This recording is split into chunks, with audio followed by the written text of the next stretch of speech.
morning. Welcome to SM Group of Institutions.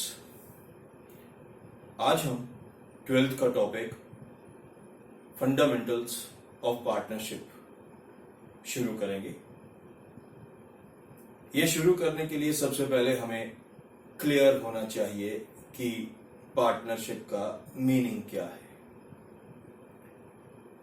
कहता है according to section 4 of Indian Partnership Act 1932, partnership means the relation between two or more persons. Relation between two or more persons who have agreed to share profits and losses of the legal business. Share profits and losses of legal business carried on by all or any of them acting for all. Carried on by all or any of them acting for all. तो इसका मतलब क्या हुआ? कहते हैं partnership जो है ये एक रिलेशन है, एक समझौता है. किसके बीच में? दो या दो से ज्यादा लोगों के बीच में. वो दो या दो से ज्यादा लोग जो आपस में मिलकर एक लीगल बिजनेस कर रहे हैं या शुरू करने जा रहे हैं, और कल को जो उस लीगल बिजनेस से फायदा और नुकसान होगा वो ये सब लोग जो ये पार्टनर्स हैं वो आपस में मिलकर बांटेंगे. और ये जो पार्टनरशिप फर्म है इसमें सभी पार्टनर्स या तो एक्टिवली पार्टिसिपेट करेंगे या किसी एक पार्टनर को जो है वर्किंग पार्टनर बना दिया जाएगा जो सारी मैनेजमेंट किया करेगा, जिसे कहते हैं carried on by all or any of them acting for all. तो इसी डेफिनेशन के बेसिस पर जो है हम फीचर्स भी कर सकते हैं. अंडरलाइन किए हैं यहां पर मैंने, जैसे रिलेशन बिटवीन टू और मोर पर्सन्स. तो पहला फीचर दे दिया टू और मोर पर्सन्स. दूसरा आपको बोल दिया agreed. Who have agreed means written या ओरल एग्रीमेंट उन पर्सन्स के बीच में होगा. फिर शेयर प्रॉफिट्स एंड लॉसेस. तो sharing of profits and losses. कैसा business? Legal business. Legal business. और लास्ट में carried on by all or any of them acting for all means partner जो है वो एजेंट भी है बिजनेस के लिए और बिजनेस का वो प्रिंसिपल भी है, मतलब वो नौकर भी है और वो मालिक भी है. अब एक एक करके इन फीचर्स की हम बात करते हैं.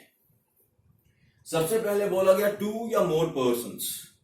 पार्टनरशिप करने के लिए मिनिमम कम से कम दो लोगों की जरूरत होती है, और मैक्सिमम जो है पहले कंपनीज एक्ट, ये जो मिनिमम और ये जो मैक्सिमम है ये हमें पार्टनरशिप एक्ट में नहीं बताया गया, ये हमें कंपनीज एक्ट में बताया गया है कि मिनिमम पार्टनर्स कितने होने चाहिए और मैक्सिमम पार्टनर्स कितने होने चाहिए. तो कंपनीज एक्ट 1956 के हिसाब से अगर मैं जाऊं, जो पहले हुआ करता था, मिनिमम 2 पार्टनर्स और मैक्सिमम अगर आपका जनरल बिजनेस है तो 20 हुआ करते थे और अगर आपका बैंकिंग बिजनेस है तो 10 हुआ करते थे. अब ये अमेंडमेंट हुआ 2013 में, और 2013 में सेंट्रल गवर्नमेंट ने अमेंडमेंट एक्ट में, कंपनीज अमेंडमेंट एक्ट जो 2013 था उसमें बोल दिया कि जो मैक्सिमम हो सकते हैं वो 100 हो सकते हैं नॉर्मल बिजनेस में. फिर इसी 2013 वाले को रूल को 2014 में थोड़ा और अमेंड किया गया, जिसमें कि मैक्सिमम की लिमिट 100 से कम करके 50 पर ले आए. तो मैक्सिमम जो पार्टनर्स बिजनेस में हो सकते हैं वो कितने हैं? 50. और minimum 2 and maximum 50 as per rule 10 of companies rule 2014. ये तो हो गया 2 या more persons. 2 minimum 2 and more maximum. Maximum जो जनरल पार्टनरशिप है तो 50 पर जा सकते हैं और बैंकिंग है वो 10 ही है. फिर रिटन या ओरल एग्रीमेंट. अब पार्टनरशिप कैसे बिल्डअप होगी? पार्टनरशिप फॉर्म कैसे शुरू होगी? जब लोगों के बीच में, जब दो या दो से ज्यादा लोगों के बीच में एक एग्रीमेंट होगा, एक समझौता होगा. जो पार्टनरशिप एक्ट 1932 है वो ये नहीं कहता कि ये लिखकर ही समझौता हो, वो कहता है द एग्रीमेंट कैन बी इधर रिटन और ओरल, कि भाई लोग अगर चाहें, पार्टनर्स अगर चाहें, तो वो अपना जो एग्रीमेंट, जो भी उनमें डिसाइड किया गया, जो भी उनके बीच में चीजें एग्री की गई, वो रिटन फॉर्म में भी हो सकती हैं और वो चाहे वो ओरली भी आपस में चीजें एग्री कर सकते हैं। बट हमेशा ये बोला गया है it is always better to have that agreement in writing, क्योंकि कल को अगर कोई डिस्प्यूट्स होंगे तो वो जो रिटन एग्रीमेंट की मदद से उन डिस्प्यूट्स को इजीली सेटल डाउन किया जा सकता है। और ओरल एग्रीमेंट के केस में कोई सा भी पार्टनर जो है कल को मुकर सकता है, वो मना कर सकता है, मैंने तो ऐसा बोला नहीं था, फिर उस कंडीशन में काफी कंफ्लिक्ट्स हो जाएंगे और उनको सेटल करना जो है इजी टास्क नहीं होगा। तो इसलिए जो दूसरा आता है हमारा जो फीचर, वो है रिटन या oral agreement amongst the partners.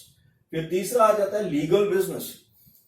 कल को अगर कोई दो लोग मिलकर एंटी नेशनल एक्टिविटी का कोई बिजनेस कैरी आउट करते हैं, लाइक स्मगलिंग या लाइक कोई और एंटी सोशल एक्टिविटी को लेकर वो कोई अपना बिजनेस शुरू करते हैं, तो उसको हम लीगल बिजनेस नहीं कहते, क्योंकि वो नेशन की प्रोडक्टिविटी में फॉल नहीं करता, वो नेशनल इनकम में फॉल नहीं करता।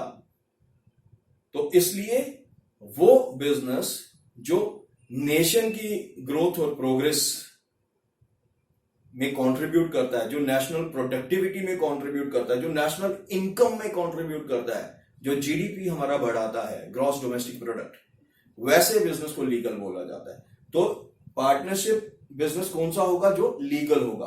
तो इसलिए थर्ड है फीचर कि बिजनेस क्या होना चाहिए? लीगल होना चाहिए।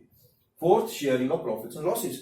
कल को जब ये लोग आपस में मिलकर बिजनेस कैरी आउट करेंगे और साल के बाद जब ये अपना at the end of the financial year अपना जो फाइनेंशियल स्टेटमेंट्स प्रिपेयर करेंगे, जो कि आपने 11th में पढ़ा था, trading account, profit and loss account, तो वो सारा जब ये प्रिपेयर करेंगे और वहां से जो फायदा या नुकसान सामने आएगा, जो नेट प्रॉफिट या नेट लॉस आएगा, फिर उस नेट प्रॉफिट या नेट लॉस को कैसे डिस्ट्रीब्यूट करना है इनके बीच में, या आपस में उस प्रॉफिट या लॉस को कैसे डिस्ट्रीब्यूट करेंगे, वो जो है उसे हम कहते हैं sharing of profit and losses.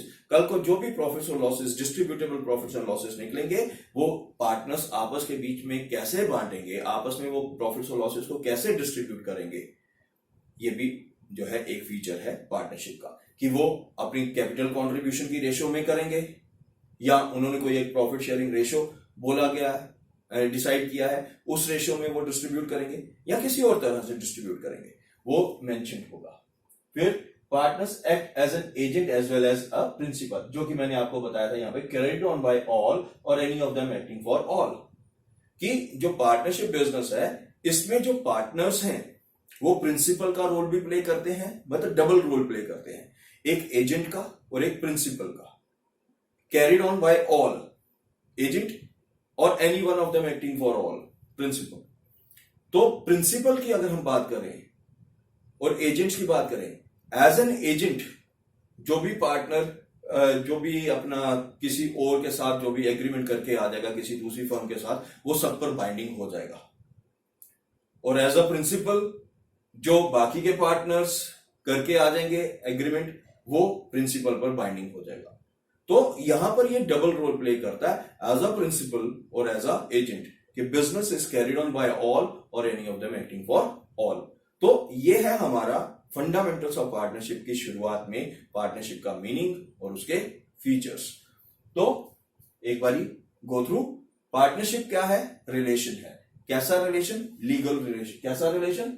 किसके बीच में? दो या दो से ज्यादा लोगों के बीच में।